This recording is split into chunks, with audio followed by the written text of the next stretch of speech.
여러분 가운데 이 찬송 들으면서 마음 깊은 곳에 우러나오는 감동이 있죠. 우리 때문에 주님이 지신 십자가. 십자가라는 말은 알겠는데 갈보리라는 말을 모르시는 분들도 계시죠? 아닌가요? 네. 찬송 속에도 설교 속에도 어떤 건 알겠고 어떤 건 모르겠다 그런 게 많이 있다는 것을 제가 말씀드리기 위해서 하는 얘기예요. 조금씩 알아가고 차츰 알아가고 나중에는 다 완전히 알게 되는 복된 날이 오기도 합니다. 조금 더 참고 기다리실 필요가 있다는 얘기고, 또 다른 하나는 지난 주일에 제가 요한복음 7장 말씀을 드렸는데 들으면서 알 것 같기도 하고 모를 것 같기도 하다, 그런 게 있을 것 같다는 생각도 하고, 또 그냥 말로만 다 얘기를 해서 그림으로 보여주면 쉬울 텐데 말로만 다 보여준 게 얘기를 해서 아쉬운 부분도 있고, 그래서 처음 교회 나오신 분들을 위해서 조금 더 보여줄 필요가 있다는 그런 생각을 갖게 됐습니다. 그래서 이 시간은 요한복음 7장 37절에서 그 나머지 부분들은 사실 지난주에 얘기를 한 것이지만 그래도 마지막 초막절과 관계된 얘기를 좀 더 하고, 그리고 8장 1절에 11절에 있는 이것 또한 초막절과 관계된 것이기 때문에 초막절에 담아주신 복음의 기쁜 소식, 초막절에 담아주신 하나님의 사랑, 이제 하나님의 은혜, 그런 내용들을 담아서 오늘 좀 더 얘기를 해보려고 합니다. 우선 여러분 PPT 그림을 좀 보시면요. 방송실을 좀 보여주실까요? 이스라엘에 중요한 세 절기가 있습니다.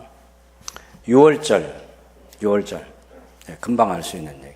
출애굽할 때 우리 같으면 정월, 이스라엘의 그 종교로는 정월 14일이라 그렇게 말하지만 우리는 태양력으로는 3월, 4월 그 중에 있는 절기입니다. 6월절. 이때는 이제 이스라엘이 출애굽하면서 이 어린 양의 피를 흘려서 인방과 설주에 바른 사람들은 죽음의 사자가 그 피를 보고 넘어간다는 그런 의미에서 6월이라는 단어를 쓴 거예요. 6월절. 넘어간다는 그런 뜻이고, 그래서 그 죽음의 사자가 넘어가면서 이스라엘의 모든 장자들은 다 살려주시고, 애굽의 바로 왕의 장자부터 아주 하천민까지 다 모든 애굽인들의 장자는 다 죽인 사건입니다. 그래서 6월절은 하나님께서 이스라엘을 출애굽시키기 위해서 구원하신 큰 구원의 사건이에요. 이건 절대로 잊지 말아라, 영원히 잊지 말아라 그랬어요. 그런데 오늘날 한국 교회에서 또 옛날 그 6월절 지키는 것처럼 지금도 그 6월절을 지켜야 되는 사람들이, 그걸 주장하는 사람들이 있고, 그 6월절을 안 지키면 마치 구원받지 못하는 것처럼 말하는 사람들이 있는데, 그건 정말 답이 없는 사람들의 얘기예요. 그 6월절은 하나님의 어린 양 대신 예수께서 오셔서 새로 6월절 어린 양으로 오셔서 주님이 우리 죄를 대신해서 죽으시고 우리를 구원하시고, 그래서 세상 죄를 지고 가는 하나님의 어린 양이로다. 그래서 세례자 요한이 소개한 이후로 예수님이 6월절 어린 양으로서 십자가를 지시고 우리를 구원해 주셨는데, 예수님 믿으면 되고 이제 6월절은 더 이상 지키면 안 되는 거예요. 구약의 절기를 지금도 지켜야 된다 그렇게 말하면 안 되는, 그건 구약은 그림자고 실체가 오면 그 실체를 통해서 부어주시는 하나님의 은혜, 실체를 통해서 나타난 것들을 누리는 그런 신앙생활을 해야지 구약에 머물러 있으면 안 됩니다. 그런데 구약을 알아야 될 이유는 거기 구체적인 내용들이 들어있어요. 그것을 통해서 무엇을 말해주려고 하는지 그림들이 거기 있기 때문에 그것을 보아야 된다, 그런 얘기입니다. 두 번째는 이제 맥추절인데, 이건 맥추절을 지키라 했지만 그 추수의 절기를 지키라, 정확한 번역하면 그런 거예요. 그 추수가 뭐냐면 보리를 추수하는 거예요. 가장 먼저 읽는 곡식이 보리라고 그랬어요. 그 첫 열매를 드리는 제사를 초실절 제사라고 하는데, 이것은 6월절 지키고 나면, 예를 들어서 6월절이 목요일이면 금요일 지나서 토요일, 금요일 저녁부터 토요일 저녁까지, 금요일 해질 때부터 토요일 해질 때까지가 안식일이죠. 그 안식일이 지나고 나서 오늘 우리로 말하면 주일날 이런 새벽에 그 이스라엘의 첫 번 익은 보리단을 가지고 와서 제사를 드려요. 그것이 초실절 제사이고, 그때부터 49일 동안 드리는 제사를 77절 제사라고 하고, 그 제사가 끝난 그 다음날 초실절부터 하면 50일째 되는 그날을 오순절이라 이렇게 말해요. 이게 다 뭐하고 관계냐면 다 보리와 밀과 관계되어 있기 때문에, 그래서 맥추절이다 이렇게 말할 때 그 속에 들어있는 내용들이 초실절도 들어있고 77절도 들어있고 오순절도 들어있다 이렇게 이해하시면 되겠죠. 그 다음에 가을에 이스라엘 농작물 가운데서 과일 같은 경우에는 가을에 추수를 해요. 올리브 나무라든지 포도라든지 대추 야자라든지 그런 것들이 가을에 다 거두어진다고. 그래서 가을에 다 거두어들이고 난 뒤에 지키는 절기를 초막절이라고 하는데, 이 초막절은 두 가지 의미가 있어요. 하나는 농사와 관계해서 추수를 해서 다 거두어들인 다음에 저장해서 하나님께 감사의 제사를 드린다는 그런 측면에서는 수장절이라는 말을 쓰고, 광야 40년 동안 텐트에 살면서 그 어려운 시기에 하나님께서 우리를 지키시고 보호하시고 공급해 주셨던 것을 생각하면서는 초막을 지어가지고 그것을, 그 역사적인 사건을 기억하고 기념하는 거예요. 그래서 초막절이라 그렇게 말하는 거예요. 자, 그 다음에 이제 신명기 8장 8절에 보면 하나님께서 언급하신 약속의 땅 7가지 식물이 있어요. 밀과 보리, 그 다음에 포도, 무화과, 석류, 올리브, 그리고 대추, 야자, 종려나무 열매. 성경에서 젖과 꿀이 흐르는 땅이다 그렇게 말할 때 꿀은 다른 꿀이 아니고 이 종려나무 열매에서 나는 것을 꿀이라고 그렇게 말하고 있는 거예요. 그만큼 굉장히 당도가 강합니다. 이제 초막절을 지키라고 말할 때는 초막절에 가져와야 될 4가지 중요한 식물이 있는데, 첫째는 종려나무 가지, 룰라브라고 그렇게 말해요. 두 번째는 잎이 무성한 나무가지, 하다사라고 합니다. 세 번째는 버드나무 가지, 아라바. 네 번째는 에트로그라는 좋은 나무 열매, 좋은 나무 실과, 그죠? 아주 새콤달콤한 맛이 있다고 그래요. 안 봐서 모르겠죠? 예, 보여드릴게요. 네, 이렇게 생긴 거예요. 맨 오른쪽에 있는 게 에트로그라는 그 열매입니다.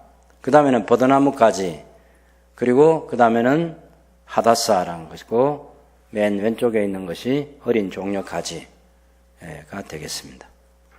이 4가지 식물을 갖고 와서 어떻게 하느냐? 그걸 묶어요. 이렇게 단을 묶어요. 묶어서 나중에 초막절 그 번제단 주변을 돌면서 이렇게 흔들면서 기도할 거예요. 네, 이것도 역시 어떻게 묶었는지 열매를 다시 한번 보여주고요. 네, 이 남자 뭐 하는지 아시겠죠? 이거 들고 하나님께 기도하는 거예요. 네, 이렇게도 하고요. 네, 이것이 이제 종려나무 가지를 갖고 있는, 굉장히 키가 큽니다. 이게 보통 이제 아주 키 큰 종려나무 가지를 갖고 와야 이 초막절을 지킬 수 있습니다. 초막을 이제 이렇게 짓는 거예요. 이렇게 해서 초막을 짓기도 하고, 다양한 형태의 초막 보여줄게요. 이런 초막도 있어요. 또 아파트는 옛날 초막절을 못 짓잖아요. 그래서 이렇게 우리 같은 베란다를 꼭 만들어서 거기에 이렇게라도 초막을 지어서 초막절을 지키는 거예요. 지난주에 권순관 주사님이 초막절에 거기 가서 보고 왔는데 어마어마한 광경이 벌어지는 예루살렘을 보고 와서 얘기를 해줬습니다. 그래서 이런 아파트촌에 사는 사람도 역시 초막절을 다 지켜야 된다. 이스라엘 예외 없이 지금도 다 초막절을 지킨다. 그걸 기억하시면 되겠죠. 초막절과 관계해서 몇 가지 꼭 기억해둬야 될 게 있는데, 첫 번째는 제사를 드리는 것과 제물입니다. 황소가 70마리, 이제 하루 첫째 날, 둘째 날 이렇게 쭉 가면서, 이게 민수기 29장에 있어요. 예, 민수기 29장 12절 34절만 써놓으시고, 예, 이 그림은 나중에 보셔도 됩니다. 황소가 합계 70마리, 그 다음에 순양이 14마리, 어린 양이 98마리, 순염소가 7마리, 예, 전체 합하면 189마리가 제물로 초막절 기간 동안에 7일 동안 바쳐지는 제물이에요. 그 다음에 두 번째는 소에바라는 것을 기억해야 돼요. 실로암에서 물을 길어오는 의식에 대해서 제가 지난주에 설명을 했어요. 레위기 23장 39절에 보면 너희가 토지 소산 거두기를 마치거든 7월 15일부터 이건 종교력으로 이스라엘의 종교로 7월 15일이지 우리 같으면 9월 10월 그렇게 됩니다. 15일부터 7일 동안 여호와의 절기를 지키되 첫날에도 안식하고 제8일에도 안식할 것이요. 아까 제물 바칠 때는 7째 날까지밖에 없었잖아요. 7째 날까지 지키고 그 다음 하루 8째 날도 또 역시 안식일을 지키면서 초막절의 연장으로 그렇게 지킵니다. 그래서 예루살렘 성전에는 아침에 상번 제사가 매일 아침과 저녁으로 제사를 드리잖아요. 아침 제사를 드리고 나면 제사장이 실로암 물에 가서 물 1로그 0.7리터입니다. 그것을 길어 가지고 와서 번제단에 붓는 예식을 갖는데 그것을 쇼에바라고 하는 거예요. 우리도 발음할 수 있겠죠? 한번 해볼까요? 쇼에바. 예, 쇼에바. 제가 히브리어로 글 쓰는 사람은 무조건 싫어합니다. 한글로 써야 돼요. 시동대왕께서 만들어준 그 한글로 써야지, 예, 히브리어로 정방향으로 되어 있는 그림 같은 그런 글자를 쓰면 저는 아주 싫어합니다. 쇼에바. 물을 길어오는 의식. 이렇게 기억하면 되겠죠? 쇼에바가 있다. 예, 어떻게 길어온자. 이 제사장이 물을 길어오는데, 그 다음 그림 보시면, 사실은 이게 이제 병이에요, 병. 이 길다랗게 되어 있는데, 앞에 입구만 보여서 잔처럼 보이는데, 여기에 이제 물을 길어와가지고, 실로암 모습은 물을 깃는 모습이고, 제사장이 이제 언나팔을 부는 그런 장면입니다. 그 다음 그림 보시면, 물과 포도주를 이제 붓는, 이 제단에 지금 이따가 그림 하나 번제단을 보여드리겠습니다만은, 번제단이 굉장히 커요. 번제단 고개 그 짐승을 올려서 태우는 요 단이 있고 그 단에 올라가는 경사로와 이 큰 넓은 공간이 또 있어야 되겠죠. 이제 요런 것들은 그런 공간을 두고 하는 건데 올라가면 요 은그릇 두 개가 있어 가지고 하나는 포도주를 붓는 그릇, 하나는 물을 길어온 이 신랑숲 길어온 물을 붓는 그 그릇이 있어요. 거기다가 물과 포도주를 붓는 전제를 바칩니다. 전제. 우리가 전제라는 많이 들어봤는데 어떤 때 사용되는지는 잘 몰랐죠.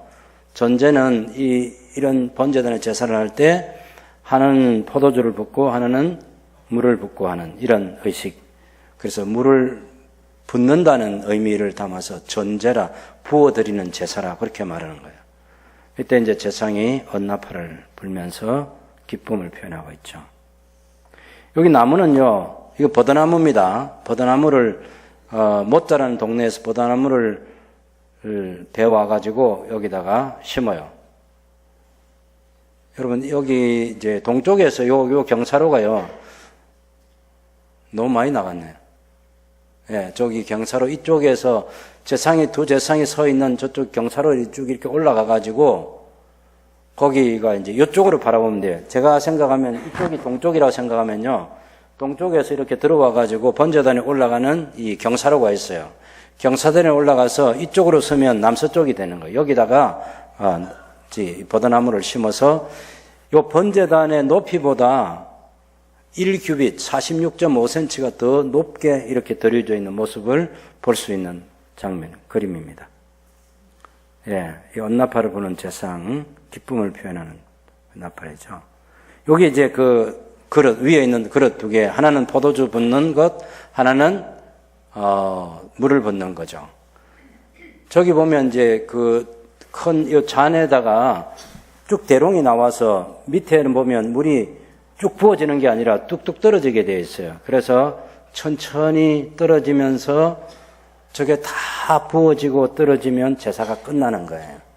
사도 바울이 디모데후서 4장 6절에서 전제와 같이 내가 부험이 되고 자기 인생을 다 달리고 이제 순교의 날이 다 됐을 때 요 부어지는 포도주나 물처럼 다 부어져서 전제가 끝난 것처럼 자기 인생이 다 끝났고 이제 순교하고 주님 앞에 갈 준비가 되어 있는 바울의 심정을 표현한 것이 있는데 바로 그때 표현된 전제가 이런 제사입니다.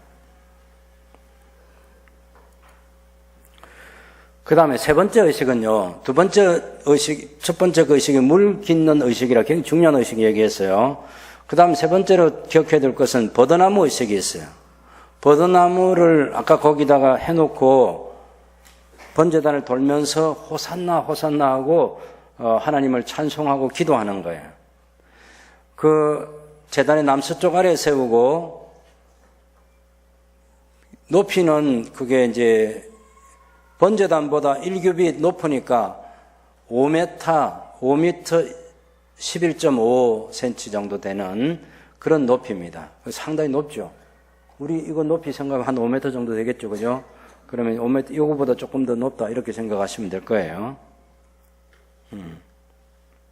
그래서 포도주 전제와 실로암 물의 전제가 함께 부어졌고, 대리석 위에 맨발로 올라선 제사장들에 의해서 불리는 나팔 소리가 3회나 울려 퍼졌습니다.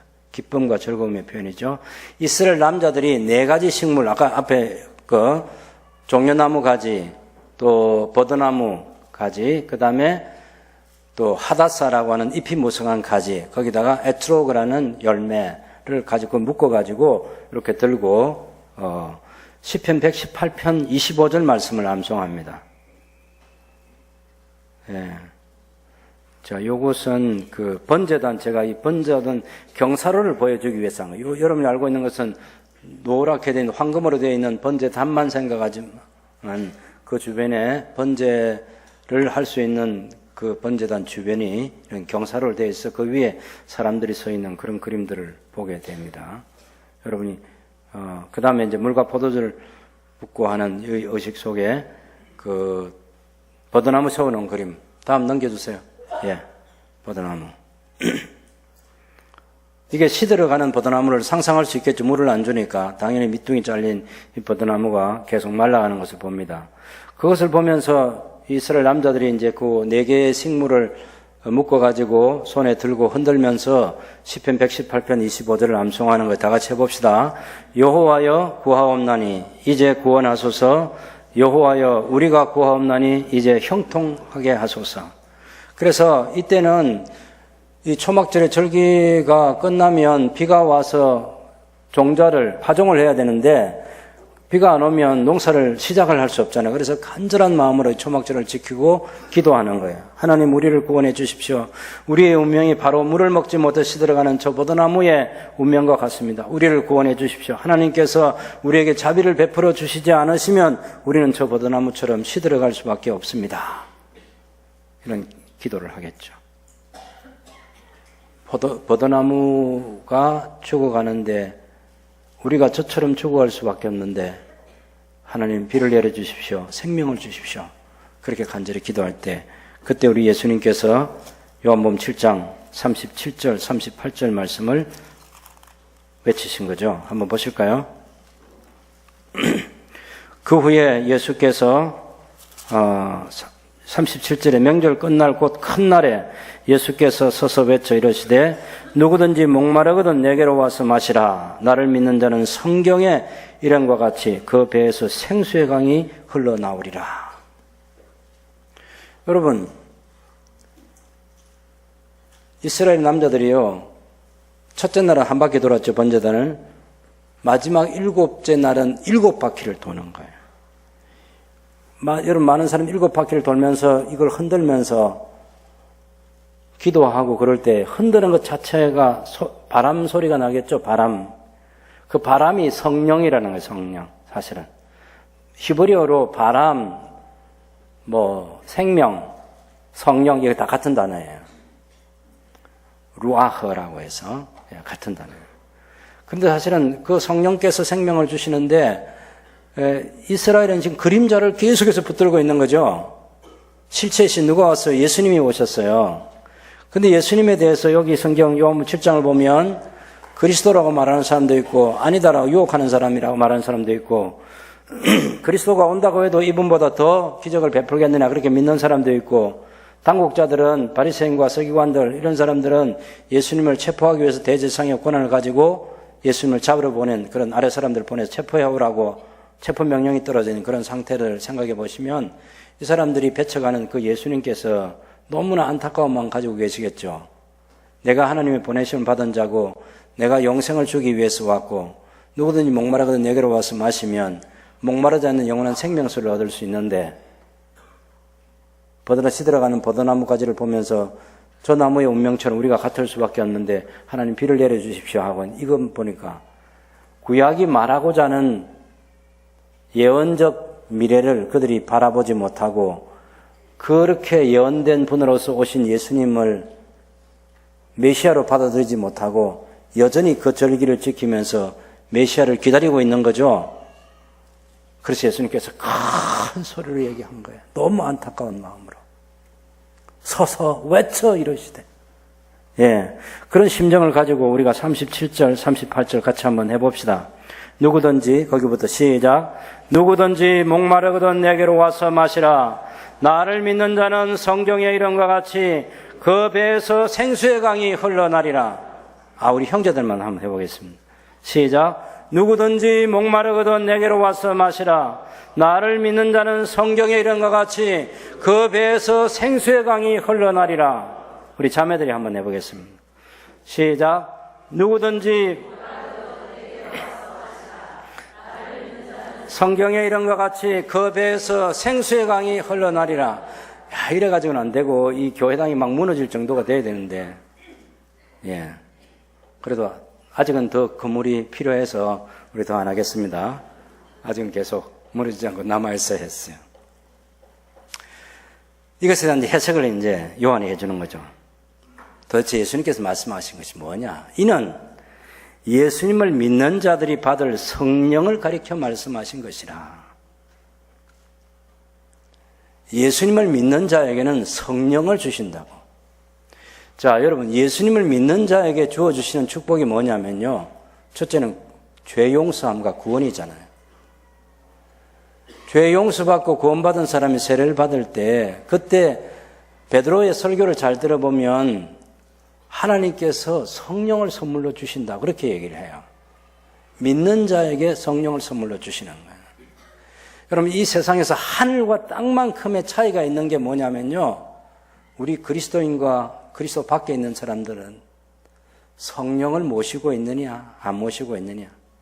하나님께 주시는 성령을 경험한 성령께서 오셔서 우리에게 새 생명 주시고 우리 속에서 우리 곁에서 계셔서 우리를 진리 가운데 인도해 주시고 하는 그 성령님과 함께 동행하느냐 안 하느냐, 이것이 신자와 불신자를 가르는 하늘과 땅만큼의 차이입니다. 돈 주고 거듭남의 복을 누릴 수 없습니다. 성령께서 다시 태어나게 해주시잖아요.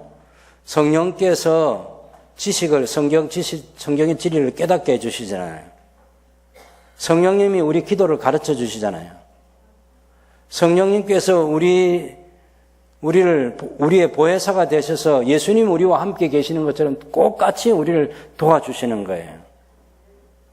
예수님이 성천하셨고 지금은 예수님이 안 계셔서 답답하다. 그러면 그건 잘 모르는 거예요, 성경을. 예수님께서, 자, 여러분 요한복음 14장 펴보세요. 요한복음 14장과 16장이 바로 예수님께서 보내주시겠다는 이 성령에 대해서 구체적으로 얘기하고 있습니다. 요한복음 14장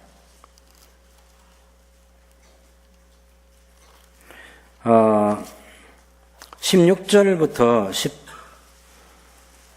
20절까지 같이 읽어봅시다. 내가 아버지께 구하겠으니 영원토록 너희와 함께 있게 하리니 그는 진리의 영이라. 세상은 능히 그를 받지 못하나니 이는 그를 보지도 못하고 알지도 못함이라. 그러나 너희는 그를 아나니 그는 너희와 함께 거하시며 또 너희 속에 계시겠음이라. 내가 너희를 고아와 같이 버려두지 아니하고 너희에게로 오리라. 조금 있으면 세상은 너희는 나를 보리니 이는 내가 살아있고 너희도 살아있겠습니다. 너희가 내 안에 내가 너희 안에 있는 것을 너희가 알리라. 예, 성령을 하나님께로 가시면 예수님이 성령님을 보내주시겠다. 그렇게 얘기를 했어요. 성령님. 그 성령님이 항상 우리와 함께 있습니다. 그럼 예수님이 우리와 함께 있는 것하고 똑같아요. 어떤 사람들은 이렇게 생각하는 사람이 있어요. 아, 예수님은 성천에서 하늘로 올라가셨고 지금은 성령님만 우리와 함께 계시는구나. 그럼 예수님은 우리와 함께 안 계시는구나. 이렇게 생각하면 안 된단 말이에요. 성부, 성자, 성령, 삼위일체 하나님은요, 그 존재 양식에서 한 번도 헤어진 적이 없는 분이에요. 하나님이 우리와 함께 계시면 예수님도 우리와 함께 계시고, 성령님이 우리와 함께 계시고, 성령님이 우리와 함께 계시면 성부 하나님도 성자 예수님도 우리와 함께 계시는 거예요. 믿으시나요? 예, 헷갈리면 안 됩니다. 세 인격을 아버지와 아들과 성령을 구분은 하되 항상 아버지 안에 아들이, 아들 안에 아버지께서, 또 다른 보혜사는 성령과 함께 예수님 우리와 성령 안에서 우리와 함께 계시는 거예요. 예, 이것이 요한복음 7장 37절 39절에 주는 축복입니다. 성령님이 우리와 함께 계신다. 다른 보혜사. 누구에게 주신다? 예수님을 믿는 사람. 예수님을 메시아로 하나님의 아들로 믿는 사람에게 주시는 복이에요. 그런데 여러분, 초막절 마지막 날에 여인의 뜰에 4개의 등대 세우기 행사가 있습니다. 초막절 이제 7째 날이잖아요. 요 명절 끝나는 7째 날, 그 마지막 전제가 부어지고 그러잖아요. 그 제사가 끝나면요, 그 제사에 봉사했던 레위인과 제사장이 내려와가지고 성전 문 가운데 그 또 다른 문이 하나 있어요. 그 문에 보면, 그 문 들어오면 이제 그 여인의 뜰이 있는데, 여인의 뜰에 15개의 청계가 있습니다. 그 관람석처럼 되어 있는 그런 곳인데요. 거기에 열심히 있는 사람들이 모여가지고, 그 열심히 있는 사람, 하나님을 향해서 열심히 있는 사람, 당연히 율법을 가지고 가르치는 랍비들이라든지, 또 대제사장 계급의 그런 사두개인이라든지, 사내들인 공의회를 구성하고 있는 대제사장과 제사장과 사두개인파 사람들, 또 바리새파 사람들, 이런 사람들이 모여가지고 수많은 남자들이 모여서 밤새도록 춤을 춥니다. 깜깜한 데 춤추는 게 아니에요. 대낮같이 밝은 곳에서 춤을 춰요. 그걸 위해서 마지막 전제와 그 포도주를 부으면서 그 제사를 다 끝내고 사람들이 내려와가지고 이 여인의 뜰 4귀퉁이에 높이가 그 50규빗 되는 굉장히 높은 기둥을 세우고, 그 기둥 하나에마다 80리터 들어가는 이 통을 매답니다. 기름통을. 거기다가 올리브 기름을 채우는 거예요. 거기다 심지를 끼워서 밤에 이제 불을 밝히면 밤새도록 그 불을 타면서 그 천지가 환하게 되는 그런 환경 안에서 밤새도록 춤을 추는 거예요. 그 관람석은 여자와 아이들도 올라가서 남자들이 춤추는 모습을 관람하도록 되어 있습니다. 7번째 날 저녁이 되면 이제 그런 열심히 있는 사람들이 모여서 이 마지막 행사를 하게 되는 거죠.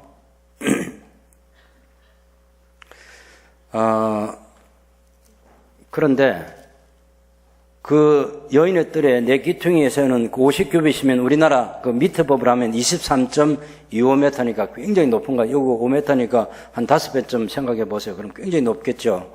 거기다가 80리터의 올리브 기름을 부어 넣을 수 있는 등잔을 설치하고 4명의 제사장들이 등에 이 기름을 메고 올라가서 거기다 채우는 거죠. 굉장히 위험한 그런 환경이지만 그것을 합니다. 그 심지는 뭐냐면 그냥 아무거나 가지고 심지를 만드는 게, 일반 제사장들이 입다가 헤어진 옷 있잖아요. 그 천 조각을 가지고 만든 그런 세마포 속바지와 허리띠로 만든 등잔불입니다. 밝기가 굉장히 그 밑에서 채로 밀을 내릴 수 있는 정도의 환한 밝기를 해놓고 거기 밤새도록 남자들이 춤추는 거죠. 이런 질문 하지 마세요. 왜 여자들은 춤 안 추나? 그건 물어보지 마세요. 나도 몰라요.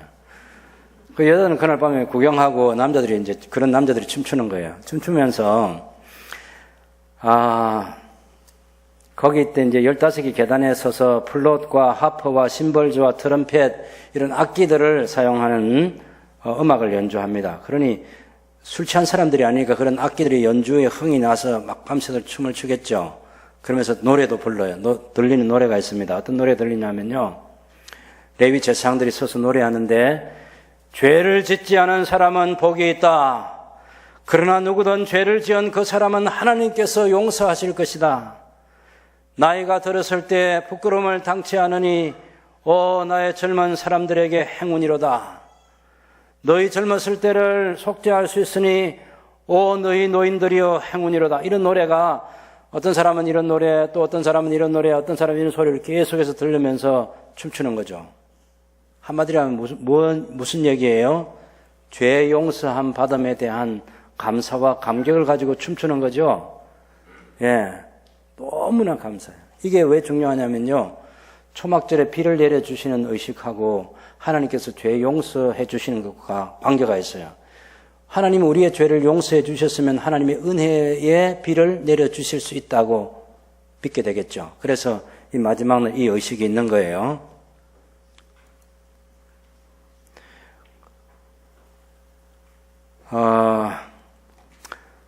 손에 나팔을 들고 있던 2명의 조상이 그 니케놀 게이트로 올라가면서 15계단에 서 있다가 닭이 우는 소리가 들리면 나팔 소리를 계속 울려 퍼지게 합니다. 닭이 우는 소리. 그 새벽이 밝아오는 거죠. 그럼 10번째 계단으로 내려와가지고 나팔 소리를 지속적으로 떨면서 불고 계단을 다 내려와서 동쪽으로 있는 문을 향해 가면서 나팔을 붑니다. 동문이 항상 이쪽에 있으면 그쪽 나팔을 불고 가다가 동문 마지막에 그 문을 열고 나와가지고 거기서 에스겔서 8장 16절 말씀을 외쳐요. 동쪽 문에서. 에스겔 8장 16절이 뭐냐면 그가 또 나를 데리고 여호와의 전 안뜰에 들어가시기로 내가 보니 여호와의 전문 앞 현관과 제단 사이에서 약 25인이 여호와의 전을 등지고 낯을 동쪽으로 향해서 태양신에게 경배하고 있는 그림이 있어요. 에스겔서 8장 16절입니다. 그런데 이제 그 옛날을 생각하면서 태양신을 경배하던 옛날의 역사가 있는데 그 동쪽 문에 가서 이제 돌아서서 서쪽에 있는 성소를 바라보는 거예요. 성소를 바라보면서 이렇게 외치는 거예요. 우리의 조상들은 그렇게 행했으나 우리와 우리의 눈은 하나님을 향하여 있나이다.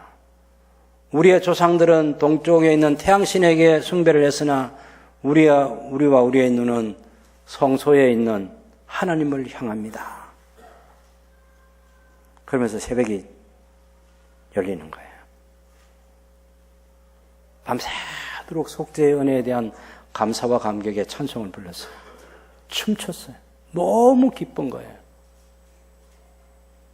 그리고 동쪽문을 새벽이 밝아오면서 동쪽문을 나가면서 우리 조상들이 태양신을 향해서 제사를 드렸는데 우리는 그렇게 하지 않습니다. 우리는 성소가 있는 하나님을 향하나이다. 멋지죠?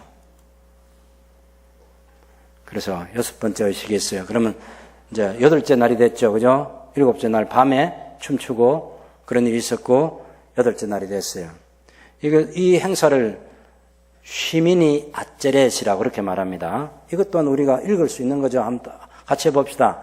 쉬미니 아째렛. 예, 쉬미니 아째렛. 8번째 마침이라는 뜻이에요. 자, 이때는요, 이 절개 기간을 마쳐 8번째 마치는 날이에요, 이제. 안식하는 날입니다. 레위기 23장 36절에 있는 그 하나님 말씀에 근거해가지고 1회 동안에 너희는 여호와께 화제를 드릴 것이 8째 날에도 너희는 성회로 모여서 여호와께 화제를 드릴지니 이는 거룩한 대라. 너희는 어떤 노동도 하지 말지어다. 이 8번째 날에는 어떤 노동도 하지 말고 안식하면서 특별히 그 쉬미니 아째렛이 3가지 중요한 의미를 갖고 있어요. 하나는 뭐냐면 첫 번째는 본격적으로 기도하기 시작하는 거예요. 이날부터. 초막절 기간 중에는 비가 오면 안 돼요. 초막절 기간 중에 비가 오면 하나님의 저주를 생각해요. 초막절을 지내는 동안에는 비가 안 와야 돼요. 비를 달라고 기도하지만 비가 안 와야 돼요. 왜냐하면 그 기간에 초막에 거야 되는데 비가 오면 초막에 갈 수 없잖아요. 실제 비가 내리면 초막을 걷어버립니다. 그래도 괜찮아요. 그 안에서 자거나 잠을 잘 수도 없고 음식을 먹을 수도 없기 때문에. 그래서 초막절 기간 중에는 비가 안 오지만 초막절이 끝나는 그날 8째 날부터는 이제 비가 와야 돼요. 간절히 기도하는 거예요. 본격적으로 기도하기를 시작합니다. 왜? 하나님께서 우리의 죄를 용서해 주셨으니 7월 15일부터 초막절을 지켰는데 벌써 7월 10일 날 대속죄일 날 모든 이스라엘이 한꺼번에 집단적으로 죄 용서를 받았잖아요.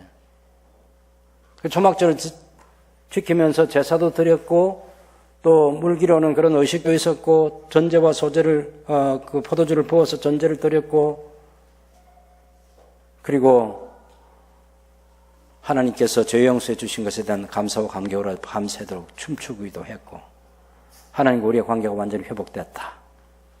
그래서 이제 하나님께서 비를 내려 주실 수 있다. 그래서 간절히 기도하기 시작하는 게 시민이 아젤에서의 첫 번째 뜻이고요. 두 번째는 무화과는 심카토라라고 해서 그날부터 토라를 다시 읽기 시작하는 거예요.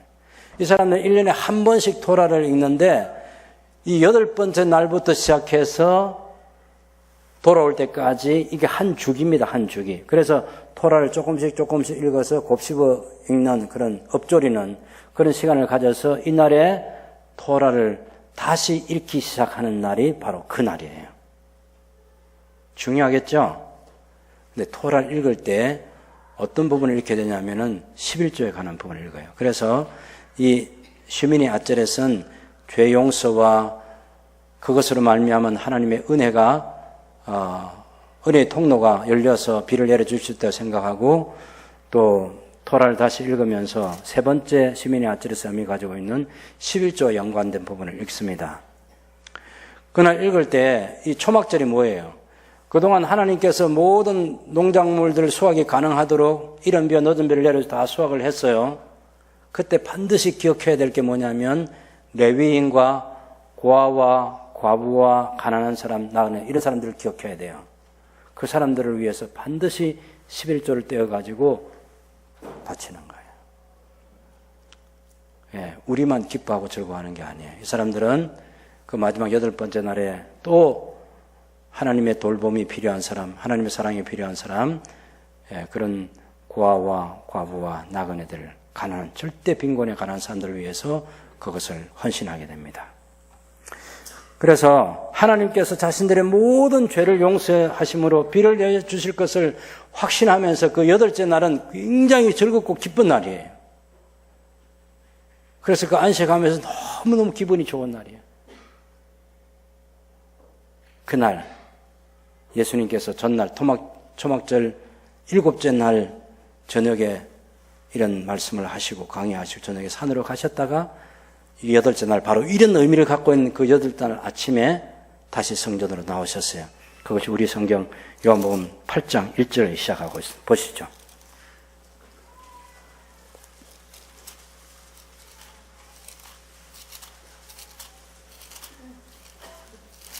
요한 8장 1절에 예수께서 감람산으로 가시니라. 이는 어제 가셨던 거고요.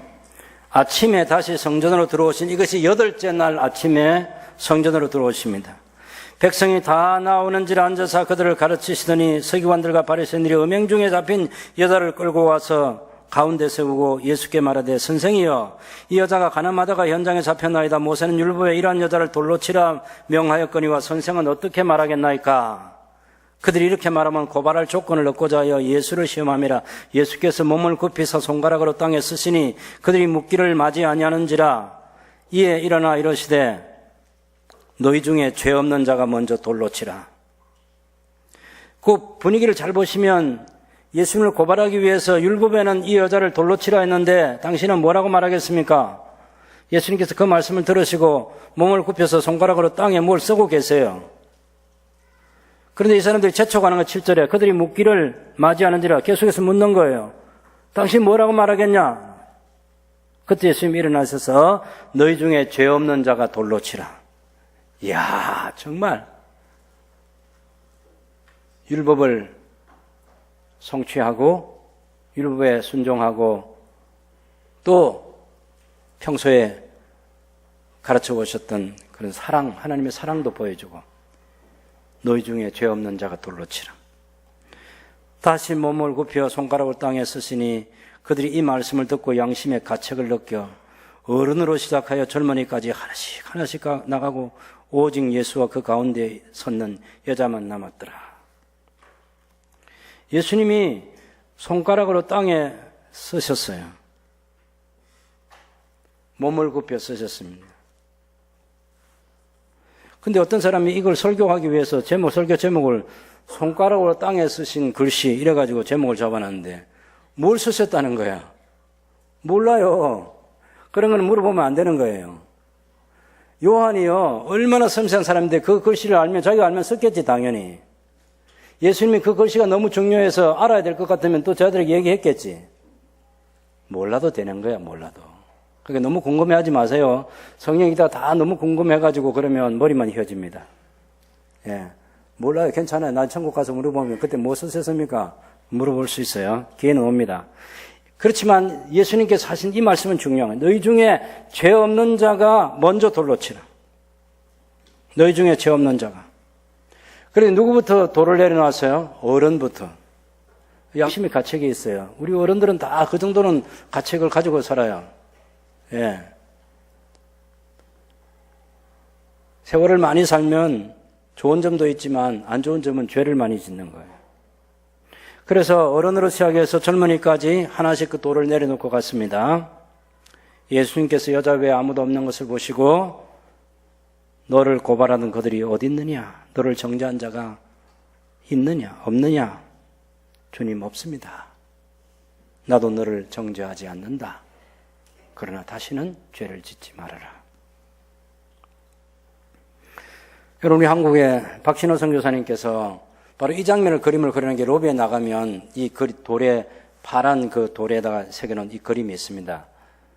거기 보면 여인이 무릎을 꿇고 있고 흐느껴 울고 있고 주변에 돌들이 흩어져 있고 예수님께서 그 여인을 내려다 보시고 계신데 예수님의 눈에서 그 눈물이 빗물로 쏟아지는 그림을 볼 수 있을 것입니다.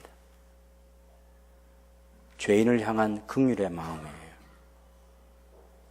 현장에서 가나마다 잡혀왔어요. 수많은 사람 돌을 들고 있어요. 자기도 율법의 가책을 느끼고 있어요. 야, 돌에 맞아 죽었구나. 오늘 못 살아나가겠구나. 모세 율법에 돌로 치라 했는데 당신은 어떻게 말하겠냐고. 예수님도 그 율법을 다 알고 있는 율법인데 오늘 죽었구나. 그때 예수님께서 너희 중에 죄 없는 자가 먼저 돌로 치라. 자기를 향해서 날아오리라고 기대했던 돌들이 땅에 떨어지는 소리가 하나씩 하나씩 들렸습니다. 조용해진 거죠. 살았어요. 누가 너를 정죄하냐고. 없습니다.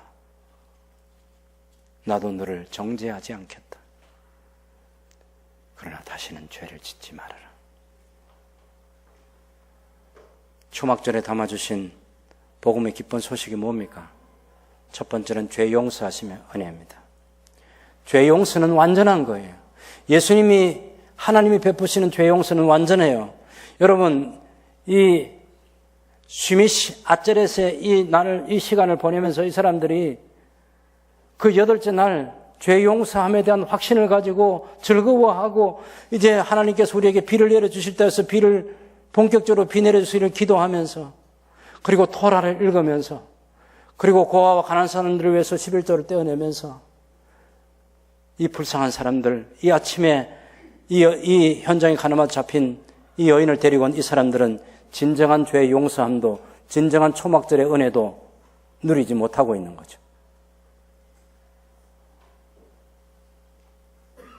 문자에 매여 있는 사람들, 율법이라는 그 문자만 알고 있는 사람들, 그 속에 담긴 뜻이 무엇인지, 하나님의 사랑인지 긍휼과 자비인지, 하나님의 무한한 용서가 그 속에 들어있다는 사실을 모르는 거죠.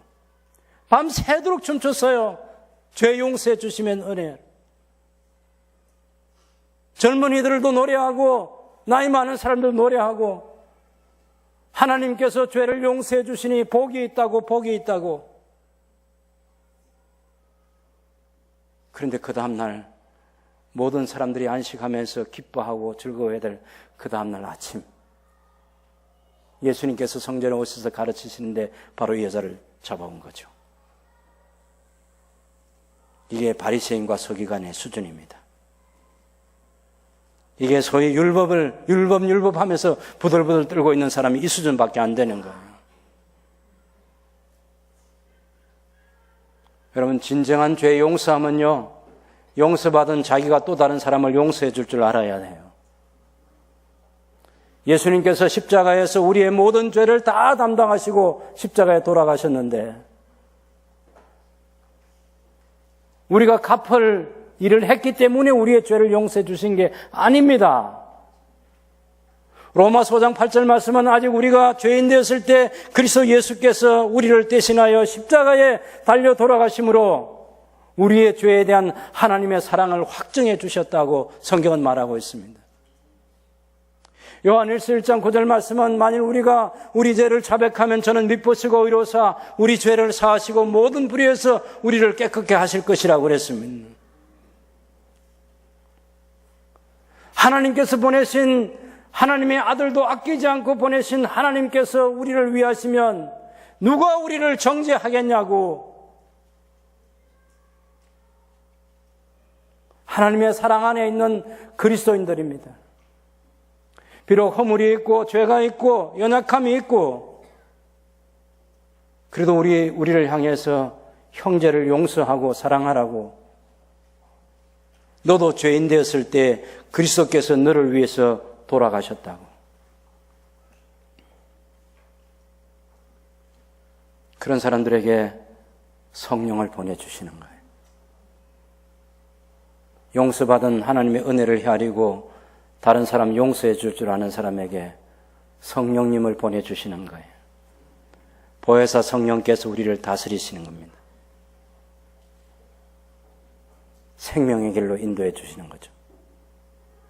우리 속에서 강같이 흐르는 생명수가 넘쳐나도록 복을 주실 것이라고 성경은 헤아릴 수 없는 곳에서 약속하고 있습니다.